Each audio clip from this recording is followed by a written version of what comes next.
Thanks everyone for coming along to this session. It's quite the smorgasbord, isn't it? There's lots. Everyone I seem to be hearing, like any good conference, everyone's wanting to go to everything and needing to make some tough choices. But it's a terrific honour to be chairing this session to highlight 4 really wonderful wellbeing initiatives at a local community level. I'm really looking forward to. We've got the restrictions, I guess, in terms of the overall forum, in this being an hour, and we're trying to fit 4 presentations, 4 10-minute presentations in an hour. So I'm going to be doing my best, which is not one of my chief skills about time management, but I'm going to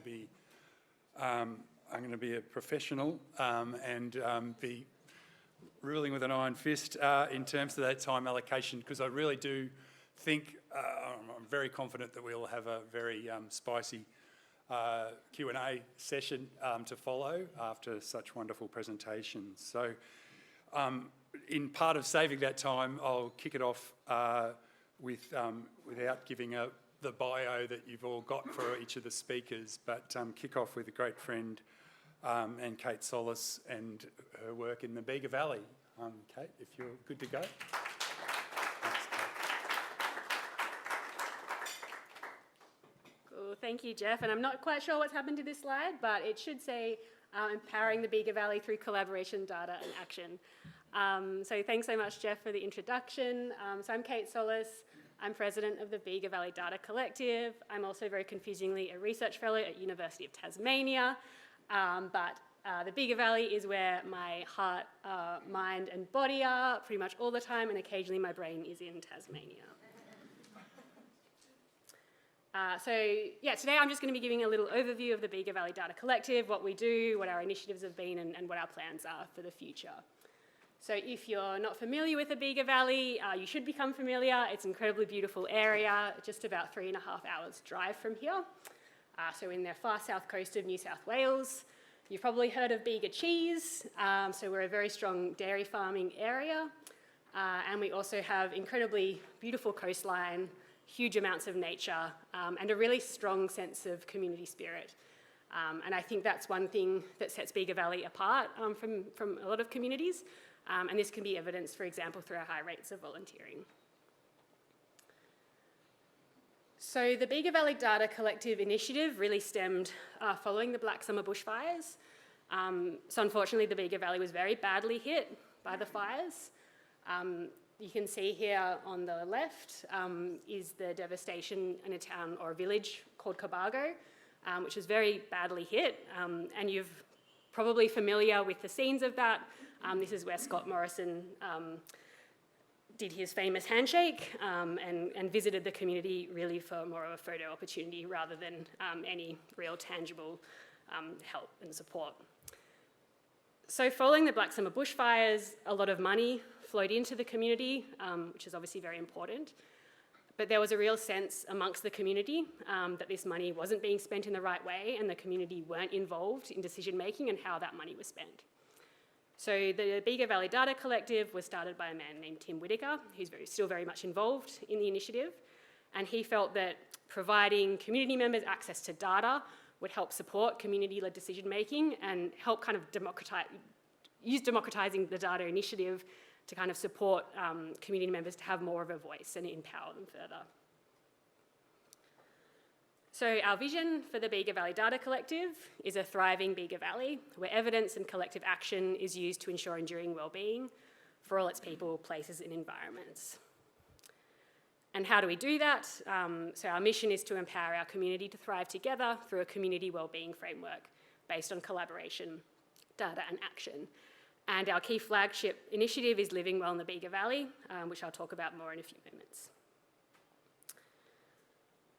So the very beginning of the Data Collective began with a partnership with SEER Data Analytics, and you'll be hearing from Christy Mansfield, who's the CEO of SEER, tomorrow at the Wellbeing Measurement session. But essentially, SEER helped provide communities with access to data. So this is data that's already readily available, publicly available, sources from the ABS, from AIHW, the Australian Institute for Health and Welfare at the state level. But it's provided in a very accessible way that community members can very easily access it, see how Bega Valley is tracking on key indicators, and compare that across other communities. So we have almost 200 data insights on our website. And as I said, this platform really helps to democratise data and support community-led decision-making. And so this is just a snapshot of what those data insights look like. So as I mentioned, we have quite high rates of volunteering in the Bega Valley. So currently the last data source is 2021, so about 21%, which is substantially higher than the capital region, New South Wales and Australia. So our first key project following that helped us to really set direction for the organisation, and that was the Measuring What Matters in the Bega Valley initiative. And so we had a number of aims through this project. So the first was to start conversations on what wellbeing means to the community, introduce the community to the SEER platform, which I just mentioned, and really gather community views on whether they thought this was a good idea. Do you think that having access to data will support the community to be more engaged in decision making? So we did that process through a survey. We got over 300 responses to that survey through an online session where we introduced the SEER platform and an in-person workshop. And so the key themes that arose from that process were firstly strong community connections. So a sense of belonging and connection was a recurring theme throughout the whole process, with residents valuing a supportive and inclusive community environment. The importance of holistic wellbeing and moving beyond indicators of economic progress were mentioned, so things like access to health, which we all know is not great in regional areas, healthy lifestyle choices, clean environment were all frequently mentioned. Data-driven decision-making was identified as really important, and this really stems from a frustration with seemingly arbitrary decisions being made without community engagement. So this data-driven decision-making is both quantitative, so the data that's on the platform, but as well as that community engagement, actually asking us what do we feel we need to enhance the Bega Valley. And really importantly, local ownership. So we kind of introduced the idea of a wellbeing framework through this process, and people really identified that they felt like it'd be a really helpful way to shape the future of the Bega Valley, and that they were really interested and keen to be involved in that process. So then that brought us to our Living Well in the Bega Valley initiative, which is, helped again form our mission to develop a wellbeing framework based on collaboration, data and action. So through collaboration, we want to work together with the community to listen to diverse voices, to develop a shared understanding of our collective wellbeing. We want to then use quantitative data to match up to those insights, but also align that quantitative data with the qualitative stories from community members as well. And really importantly, we're not just wanting to measure, we actually want to have action based on that process. So we want to basically co-design solutions, co-design programs, co-design policies with the community that draw on that whole process to identify what we need and then advocate for those needs. So we're a membership organisation, we're also a volunteer-run organisation, so we don't have any paid staff at the moment. And when members sign up to us, we ask, what does living well mean for you?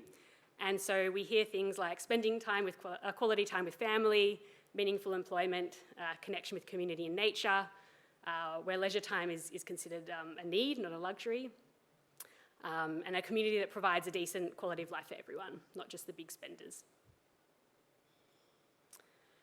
So next year is going to be a pretty exciting year for us because we have some funding, which is really great. So there's two key initiatives that we're going to be working on next year. So the first is Living Young and Well in the Bega Valley. So and we've already started this process this year. So we're going to be engaging with young people across the Bega Valley to identify what living well means and to go through that process of identifying data and identifying action points along with young people. So we have some key partners with this. So there's ourselves, the social justice advocates of the Sapphire Coast, who are an incredible grassroots community organisation, very hands-on. They house about 90 people without homes every single night.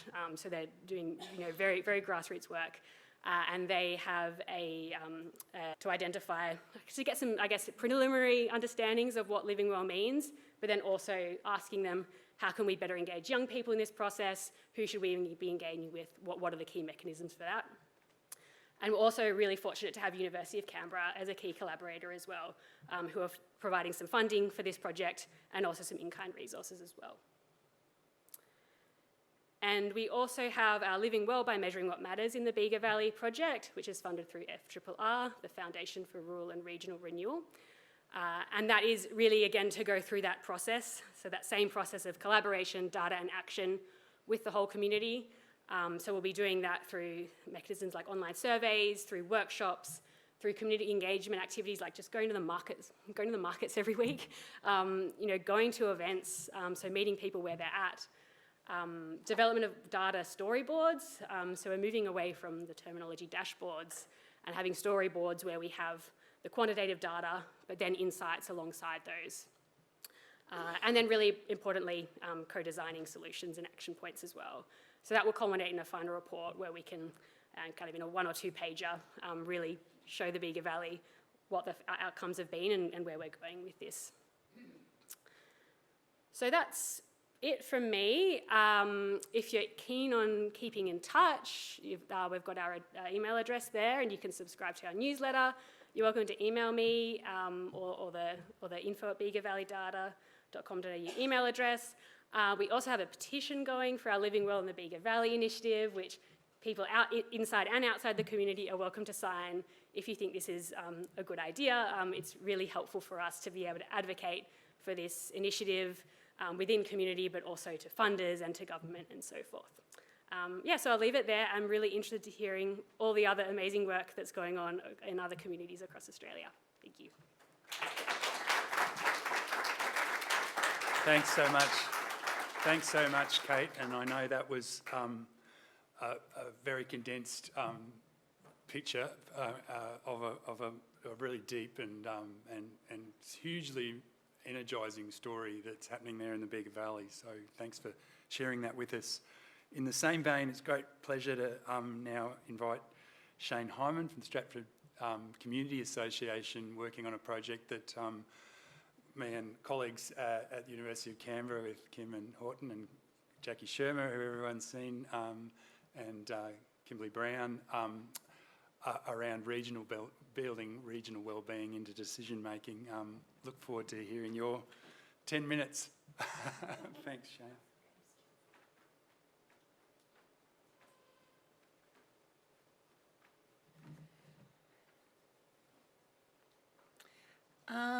This is going to be a story about where the rubber hits the road.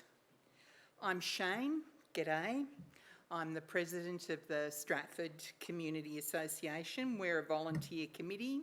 Our charter is to improve life, play, work for residents and businesses and community organisations. There's a bit of a backstory, and that is that in lots of communities there have been things like district representative groups or community recovery groups or community representative groups. You'd be familiar with all of these. We had one called Stratford, but then COVID came along, and the problem with COVID was that not everybody had the capacity or the capability to be able to transmit from online. And so it kind of fell over. So a few of us got a bit sick of the community not having a voice and having things done to us, being told what we want. And so we decided we'd get together and form a new group, use the Stratford as a platform and leverage from there. So about 10 of us got together and the Stratford Community Association was born. I just want you to hop from the Bega Valley across the border, not very far, and then I'd like to ditto everything that Kate said, because almost all of that applies to the area that I come from. Apologies for reading from notes, but this is not my tribe, really. I'm new to this tribe. So yesterday, with all the kind of politics and the economics, I thought, I'm just going to be another fat chick standing up in front of a group of people banging on about a small town that has no relevance to them whatsoever. So I had to go home and rewrite everything and do it in longhand. Stratford is the heart of Gippsland. That's the red dot there. Gippsland, if you don't know, it comprises 6 LGAs. East Gippsland, which is the largest in Victoria and has probably the most wilderness in it. Then there's Wellington, which is where I'm from. There's a Wellington in New South Wales, don't get confused by that. This is the 3rd largest LGA, local government area. Then there's Baw Baw, right on the periphery of Melbourne. There's Bass Coast, Phillip Island, where we all go to see the penguins. And then there's South Gippsland down the bottom, known for green hills and lots of rain. Altogether, there's not 500,000 people between the Bunyip River and the border. What does this mean? It means everybody knows you, or they know of you. And that's a great thing in terms of connectivity, but in rural communities you can stuff up pretty quickly, and multi-generationally you'll recover from it. Known economically, Gippsland, for energy production. You'd be familiar with coal-fired electricity, more increasingly this past 3 decades, wind, and now we're transitioning to offshore. But when you think of Gippsland, I think of beauty. Other people think of energy. The other thing I think of is food and fibre, an industry in Gippsland that's supposed to be worth somewhere between $7 and $7.5 billion. Oh, I just want to say, can I go back? The project that I'm involved in also involves this area and this area here. But I won't steal their thunder.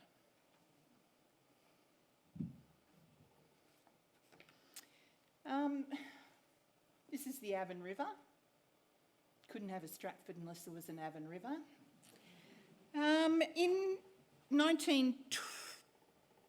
I set up during 2019-2020 in the bushfire recovery effort a co-working space in a place called Goongarra. Anybody here familiar with Goongarra? Yay, my friend. There are 38 people live in Goongarra. So what the hell would you set up a co-working space there for?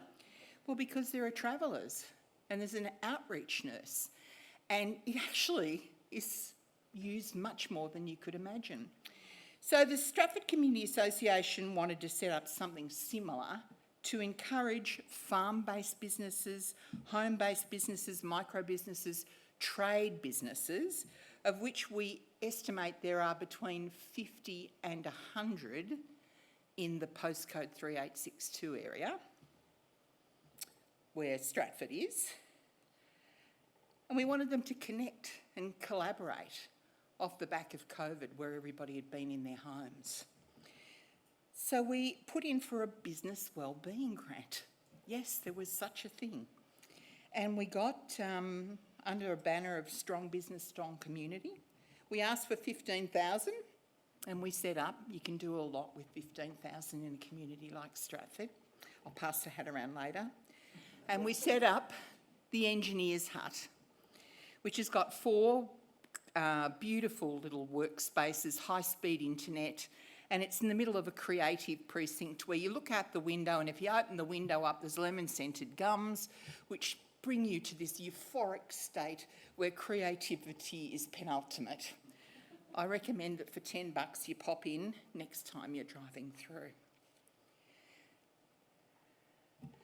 The Avon River, for what it's worth, brings with it great things, but also some tragic things.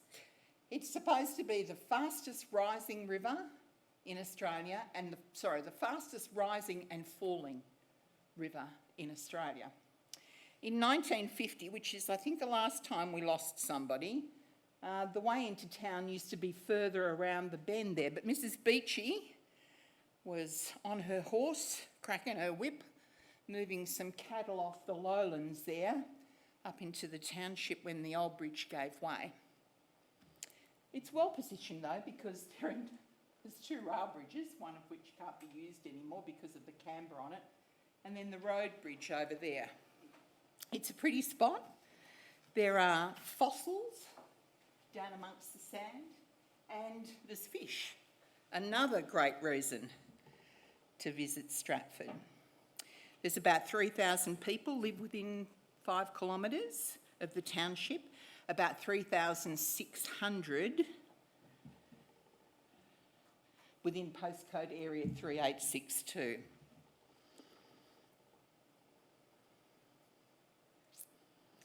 It's a town that's perched for growth. You may know this because the state governments decide that there needs to be more housing. That can't just be metropolis housing. It has to go out into the community. So in all of Wellington, for some reason, Stratford was picked as the place where most of that housing would occur. So between now and about 2030, there will be 250 new premises built. That is a lot for a little community. And think of all of the things that hang off 250 or so houses. And it's not just Stratford. The 3862 goes up as high as Dargo. So if you're a four-wheel driver or a mountain person, you'll be familiar with Dargo. And the pub, you know, the pub where all the thongs are. They took the bras down, it's just thongs now. And these sorts of thongs for your feet. Better correct that. All the way down to Holland's Landing, which is on the beautiful Gippsland Lakes, if you haven't been there before. Art and the Bard are alive and well in Stratford. You won't believe it, but in a small community, we have a 1-month festival through half of April and half of May every year, devoted to Shakespeare. And we have award-winning Christmas decorations. We really flip out on Christmas decorations. Now, you can hit me up about the inclusivity of that later on. In the meantime, though, I'd like to tell you that last year we introduced the Best Dressed letterbox. Why? Because it doesn't cost a lot of money to dress up a letterbox. And our neighbours have got best dressed homes, best dressed properties, but it costs a fortune to do that. So we thought kids and anybody can dress up a letterbox. So this will be our second year. Pop on down and see our letterboxes. Stratford and the area around it abounds with natural beauty. So in addition to the Knob Reserve, to the Avon River, we have the Knob Reserve. And I decided I'd take a picture of a bit of a knob. And this is managed by Gunnar Rangers exclusively. So it's a pretty special piece of land. Early in this year, we heard about the University of Canberra on a Gardner-funded project. And normally I probably would have flipped over it in my email inbox, except I saw Kim Horton's name. And so I kind of knew Kim as being one of these blokes who's an economist, but he's able to make it matter to people who are doing stuff on the ground. And so I don't want to, burn all economists here, but Kim is particularly attractive in this space. So I saw his name and I thought, I'll have a read of that. And we decided that we'd write an EOI and that we'd ask the community if they'd support us. And I think about a dozen community organisations wrote letters of support, which a dozen is a lot in a little community. And they came from not just businesses, but faith communities and community organisations and the schools. And with, hey, we're on a winner here. Wellbeing has resonated again with our community. So this project we thought would help our community to draw a line in the sand. It'd help us define wellbeing just for us in our area, and also the postcode 3862. So that when these littlies grow up, one of our members' little kids, they'll have 20 years of data behind them, because remember, evidence is our friend, to draw on and continue to improve Stratford and surrounds. This is Apex Park. Stratford's biggest employer is Overcoming Obstacles, which is a disability services provider. There are more folks in town who are living with a disability, and more folks visit the town. So we want to kind of mix it up a bit. We want a change table down at Apex Park that adults can be changed on, not just babies. So to be able to get that, we need data so that we can take action. And let's hope that we've got that change table before they need driver's licences.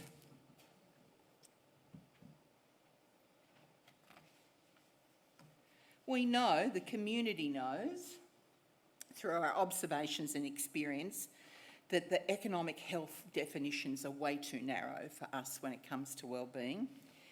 Our knowledge is growing, obviously, through connections like with the sister cities around the globe. But increasingly, we have to have facts, and we've got to have tracking so that we might best represent residents, businesses and community organisations, acknowledge the importance of place, support better investment decisions and funding applications, and to prioritise our voluntary effort and the limited resources. Which leads me to the last slide. You might see a few faces here. Jackie and Kimberly and Geoff, they're going to help us. They're going to encourage us. They're going to empower us through the framework, which is going to be unique to us. I'm pretty excited about that. Through the community of practice, where we get to connect online and learn from people, and also gain some support from a bigger canvas, instead of us all working in our own little silos. And also through the Implementing Wellbeing Leadership Program, because the data is not enough. We need to know how to use that data purposefully. Thank you.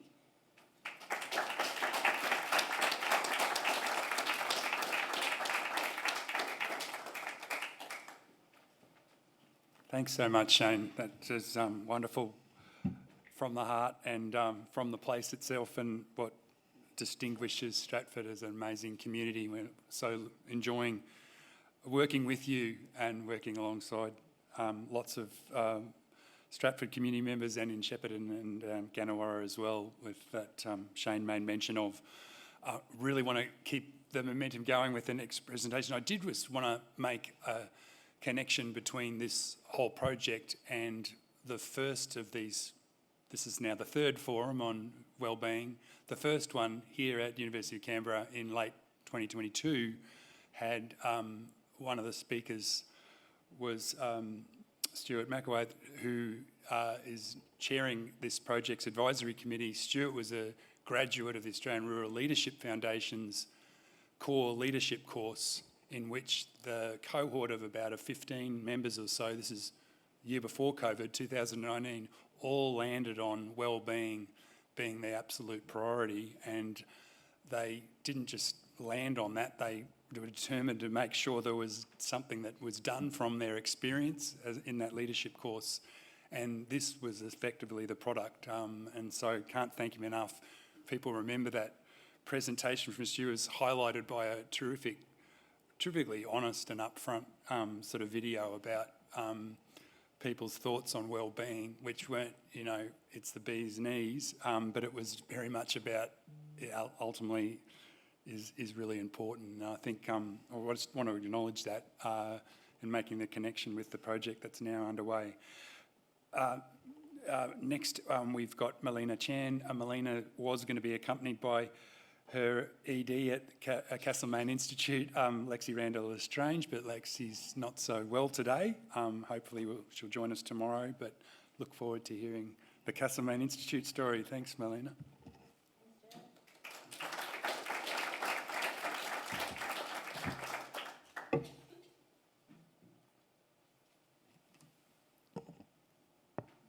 Good afternoon. My name's Melina Chan. I already have added 2 new places to my must-visit list this afternoon already, so fantastic to hear from you. And I'm really keen to get into the conversation in the room because I know there's so much wisdom here. So let's see how smoothly I can move through this without my colleague Lexi, who does send her apologies. My name is Melina. I'm the lead for Design and Innovation at Castlemaine Institute. And this year I'm leading the Wellbeing Economy Learning Circle, which is a cohort of about 20 systems change makers from our place, all kind of going through a learning journey together to discover what narratives and what resources we really need to connect the amazing work that is happening in our place up to the bigger picture of systems shift and moving towards a wellbeing economy.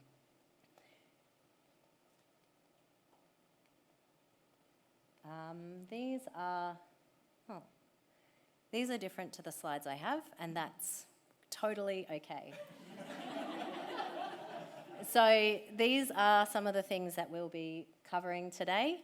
I'll be speaking deep and brief, as much as I can, to kind of about a 5 or 6 year journey that our place has been moving towards a wellbeing economy in partnership with council, in partnership with community and grassroots organisations.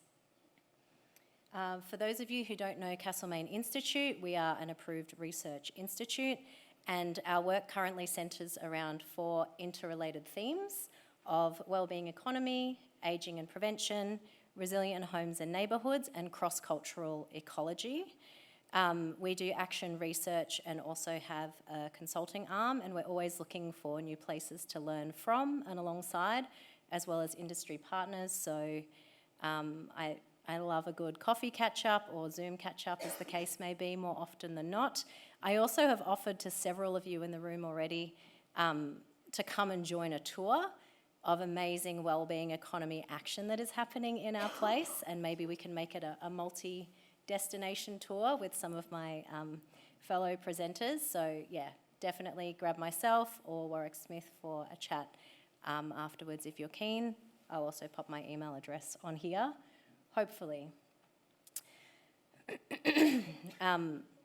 One thing that is really important for me to acknowledge in our work here is to acknowledge the Jarrah and Tangarong people of the Kulin Nation, who are the traditional owners of the place we live and work in central Victoria. I invite you to read the forwards of these 2 documents as part of that grounding, and also reflect on the places in which you live and work.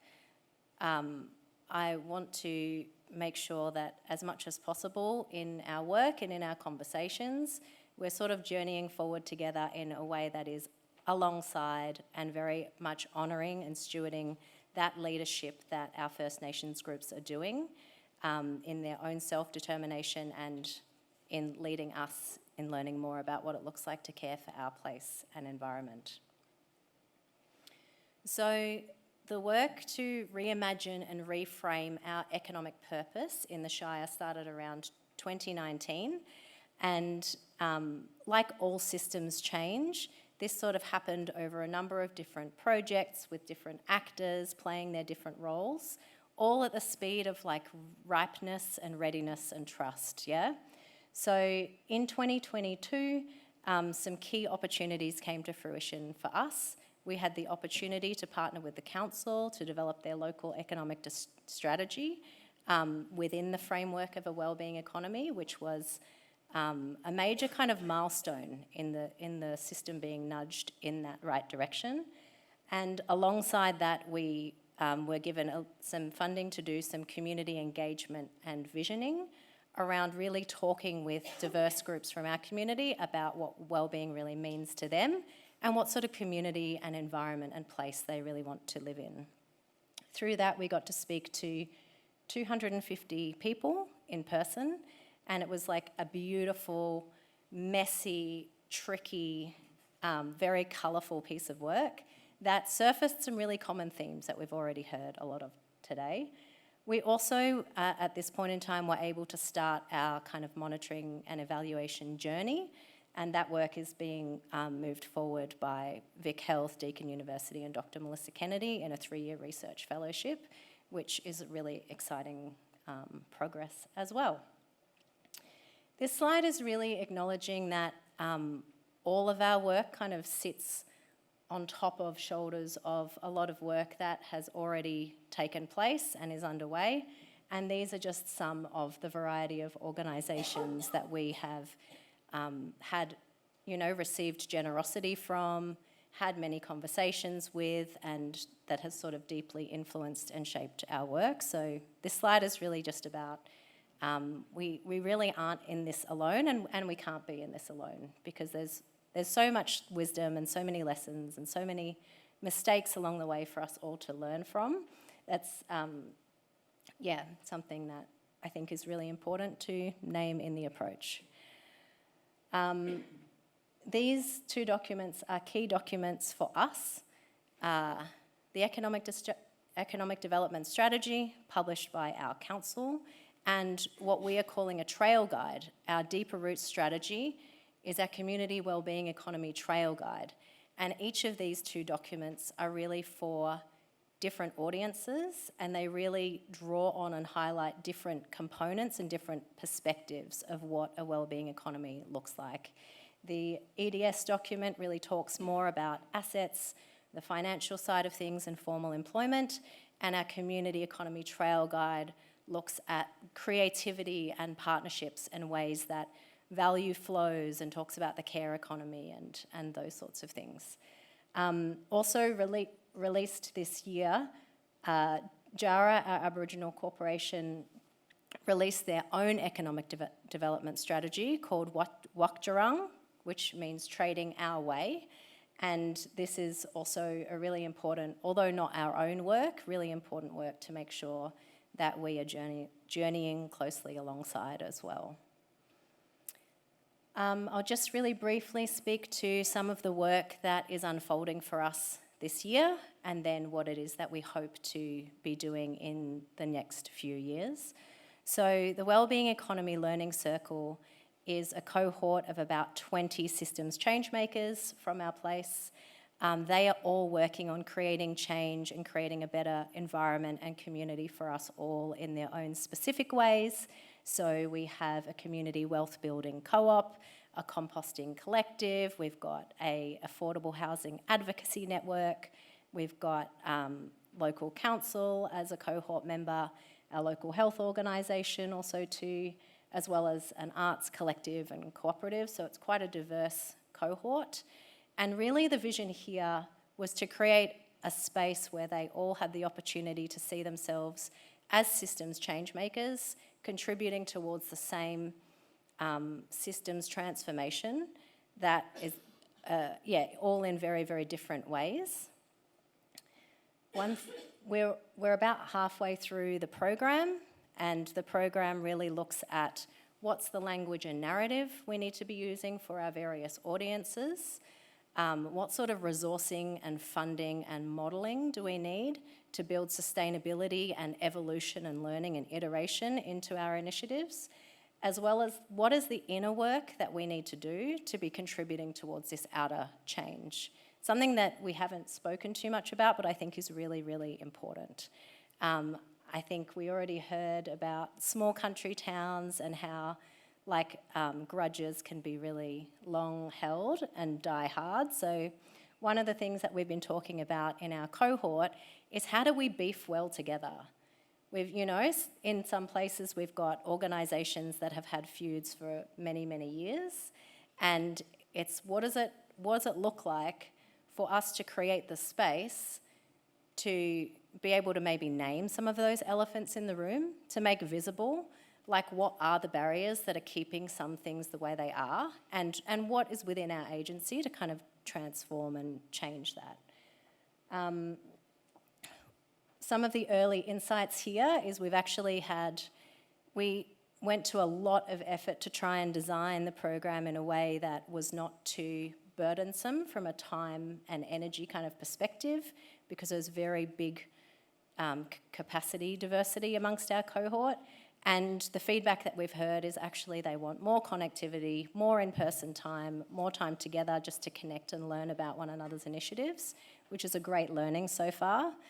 Another thing that we've seen is looking at a succession planning and legacy and maybe kind of ecosystem, like life cycle of community initiatives, like when is it time to compost things or merge things, and how might we create space for what needs to happen next is another insight. As well as in our Deeper Root strategy, we speak to being able to resource actually great work that is already there, that in our context of increasing needs and decreasing capacity, is very much at threat of not being able to continue anymore. So yeah, the learning journey continues. In terms of the questions that we're holding at the moment, we're really interested to learn from you all about what evidence and innovation you need to support you in your work. That's something that we're really curious about. And also more broadly, as an ecosystem, how do we all learn together at the pace of wellbeing? So we have a lot of amazing things happening in our place and sort of grounded in our local community. And there is that question of how does that translate up to the bigger picture, to systems shift, to economic systems transformation. So yeah, would love to continue the conversation, and thank you.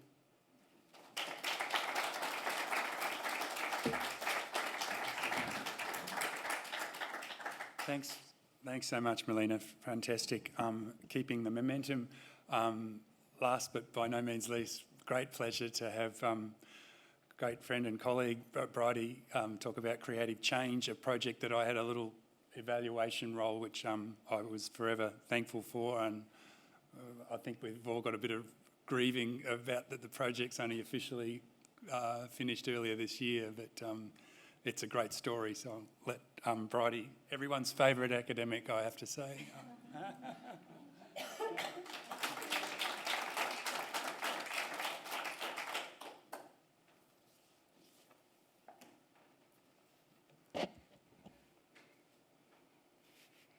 Well, thank you, Geoff, for those lovely words. And I think thank you as well to Ngunnawal country, to custodians, to elders for keeping us safe and keeping us well as we've walked on this beautiful country together.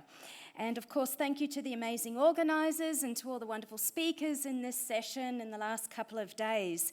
As one of the very few arts and culture people here, I've felt a little lonely, but I'm standing loud and proud, and really enjoyed the challenge of thinking about the important role that we can play in these conversations about the wellbeing economy.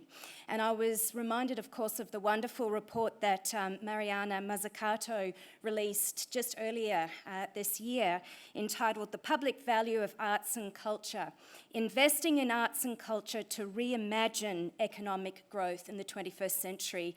And I went back to that report last night, and it spoke so eloquently to all of the challenges that were set to us yesterday. And so I commend that report to you if you haven't read it already. And what I want to do here is just give a bit of a granular response to that by using the lens of the Creative Change Project, which Geoff has just mentioned.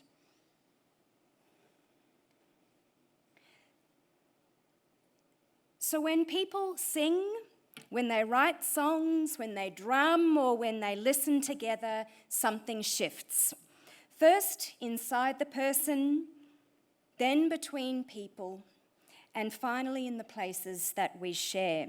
And I make this statement based on 20 years of research into the social impact of music making in the arts in very complex settings, but most recently an Australian Research Council Future Fellowship called the Creative Change Project, that sought to answer the question, how can community music help create greater social equity and well-being in areas of entrenched disadvantage? And this involved a large cultural mapping exercise with 100 organisations across the country, but also place-based, in-depth case studies in Roebourne, in remote WA in the Pilbara, in Wyndham on the outskirts of Melbourne, in the Latrobe Valley, some more regional representation from Victoria, in the two outback towns of Charleville and Cunnamulla, and then in West End, my Conservatorium's own backyard, 2 minutes from our institution. And I acknowledge the amazing team, and they're called the Ments at the moment because it looks like half the lettering of the acknowledgements isn't on screen. But the Ments, as they're now called, and a team of partners have been working on this with me, and I really acknowledge as well our wonderful evaluator, Geoff Woolcock, and the 700 Australians who participated in our study.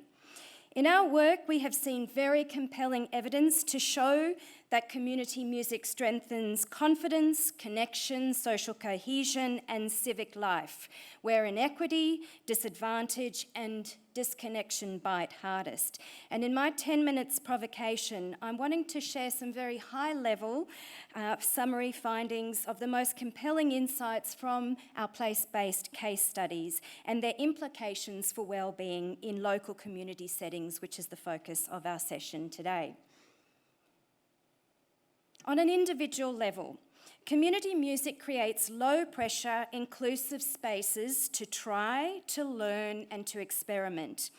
In our West End case study, participants described safe, accessible opportunities that built skills, confidence, and positive identity, the building blocks of a healthy, well life. And in our Pilbara-Roebourne case study, collaborative songwriting was used to focus self-esteem, creative freedom, and critical thinking, agency that we saw travel into daily life.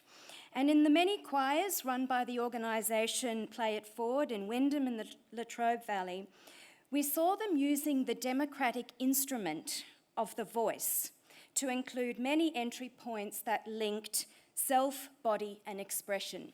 Now, why does this all matter? These small wins compound into capabilities that people carry into work, into learning, into family, and into community life. In terms of social connections, we see music as both a social magnet and a lubricant. In our West End case study, it seeded really strong ties and meaningful connections that offered practical help and emotional support to those experiencing extreme disadvantage. In Victoria, we observed these choirs modelling what we came to call dynamic reciprocity. There's something very significant when you voice and listen in sync at the same time in a way that can build respect and a sense of belonging across multicultural and regional communities. You might be sitting there saying, so what? Why does this matter? These networks we've seen can reduce loneliness, not only socially through more contact, but emotionally by the development of deeper bonds, and as we would say, existentially through a shared sense of belonging. What did we find in terms of collective well-being? Where people co-create what we call songs of place, they ground these in shared stories and local identities. In the choirs that we studied, this fostered a sense of belonging, reciprocity, and cohesion, where every voice was valued and those local histories were held and framed in the repertoire. In West End, public music created rare opportunities to see and learn about each other and to actually collectively ask the questions, who are we and what future do we want? Those very provocative questions that were asked yesterday. Music provides a space not only to explore those questions, but to then publicly display the answers. In the outback towns where we worked, gatherings acted as a social glue, where community identity was rehearsed in public. So why does this matter? Cohesion isn't abstract.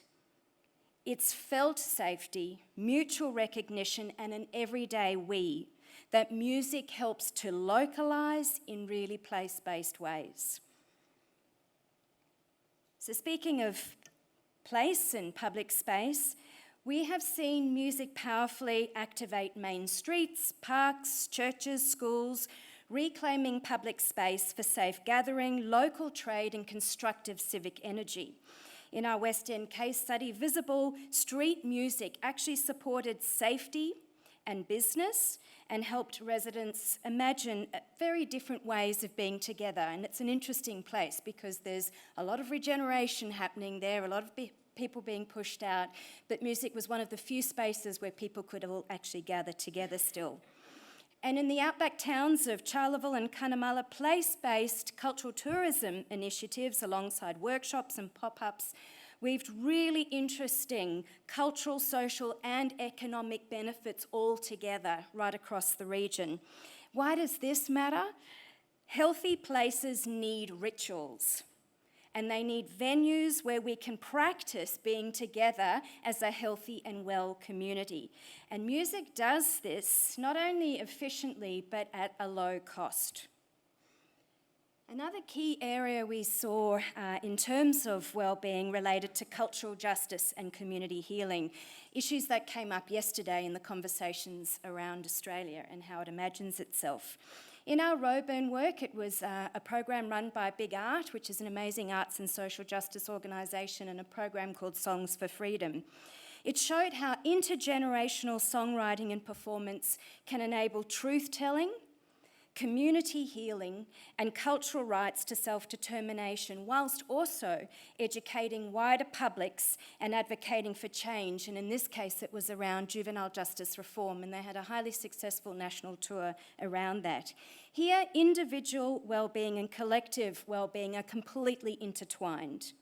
Self-esteem grows alongside belonging, cultural connection to country, as well as a broader critical consciousness which is needed for justice to occur. Why does this matter? Where harm has been systemic, healing must be collective and culturally led, and we've seen how music can make this possible. When it comes to loneliness, touching on Carrie's mention of this in the OECD's work mentioned yesterday, our work has also shown how community music can be a powerful means for addressing the current loneliness epidemic. Most acutely felt in community members experiencing marginalisation and disadvantage. And it wasn't us just theorising this. We actually developed a series of programs in West End with our social sector partners, Micah Projects and West End Community Plus West End House. And we had an amazing series of songwriting workshops, as well as music appreciation groups that we ran with clients of these services. Many are homeless, escaping domestic and family violence, living with a disability. And I just want to show you a little bit of a clip to bring music into this conversation so you can hear the song that we wrote together.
Love to pay the rest, but it's online.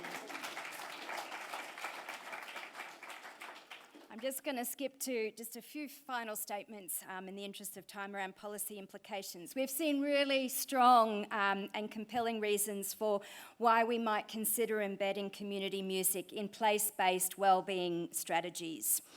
And we really see the need to back sustained programs, whether they're choirs or songwriting initiatives like you've seen, or street music, so that capability and trust can compound. And we really see a key role in investing in cross-sector alliances. My current work is really trying to see how we bring more than one arts sector person into the mix, but a range of arts sector professionals, as well as health sector, education sector, social sector people together, along with government, to be thinking collectively about how creativity might be at the centre of some of these initiatives.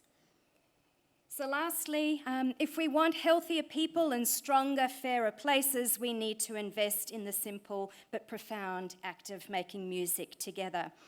It gives people voice, it builds relationships, it animates public space, it enables cultural justice, and crucially helps communities imagine and rehearse the futures they want to live. From West End to Wyndham, from the Latrobe Valley to Roebourne, Charleville and Cunnamulla, I hope just the snapshot I've shared of evidence today is compelling enough to say that what we need to think now in terms of is scale and sustainability. In sum, local music isn't just this nice to have, it's vital social infrastructure for well-being and equity. And I really feel that the arts and cultural sector needs to be a vital part of these well-being economy discussions and initiatives. Thank you.